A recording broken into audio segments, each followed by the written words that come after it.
Gênesis foi escrito de um modo que refuta todos os mitos ali sobre como deu-se a origem da humanidade, né?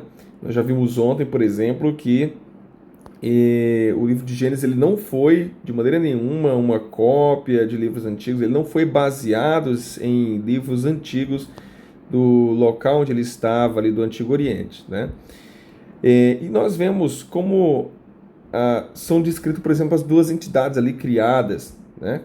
Em Gênesis 1, 14 a 19, que em outras nações pagãs, o Sol e a Lua, eles são deuses. E como é que traz aqui em Gênesis? Olha como é bem distinto aqui a maneira como se traz em Gênesis, né? Gênesis 1, 14, 19, disse também Deus, haja luzeiros no firmamento dos céus para fazerem separação entre dia e noite, e sejam eles para sinais das estações, para dias e anos. Então, esses luzeiros estão sendo criados para marcar estações, dias e anos. Sejam luzeiros para o firmamento dos céus, para iluminar a terra. Está aqui. Apenas a função deles é essa. Veja o que Gênesis está colocando aqui. Apenas essa função. Não tem nada a ver com deuses, né? Ou irmãos de deuses, nada como muitas vezes é colocado aí, né? Em outras culturas. E diz mais assim, olha, Deus fez os dois grandes luzeiros, o maior para governar o dia e o menor para governar a noite. Percebe uma coisa interessante? O texto ele não traz aqui os termos sol e lua. Ele fala luzeiro maior e luzeiro menor. Por quê? Porque em hebraico foi evitado, não se colocou os nomes, porque eram os nomes das divindades, né? Eram os nomes que estavam associados às divindades em hebraico. Sol e Lua eram os deuses do Egito, né? E do Oriente Próximo, né? Então a Bíblia ela usa esse termo, luzeiro maior e luzeiro menor, para não dar nenhuma margem ao que o leitor viesse compreender que os deuses foram criados nesse momento, né? Ou que eles vieram a partir de um outro Deus, ok? Então, deixa claro ali qual era a função deles, era apenas marcar dias, meses, estações, ok? E logo depois, então, vem Gênesis 2, 7, né? 18 a 24, nos mostra sobre a criação, como foi a criação de Adão.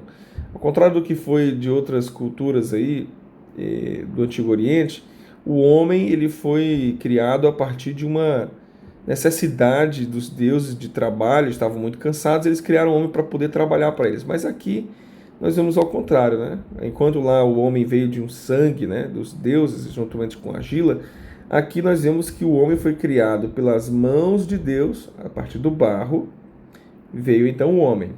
E a mulher, ela foi criada a partir do homem, né? O homem foi criado do barro e a mulher foi criada do homem. Então essa aqui é a resposta, né?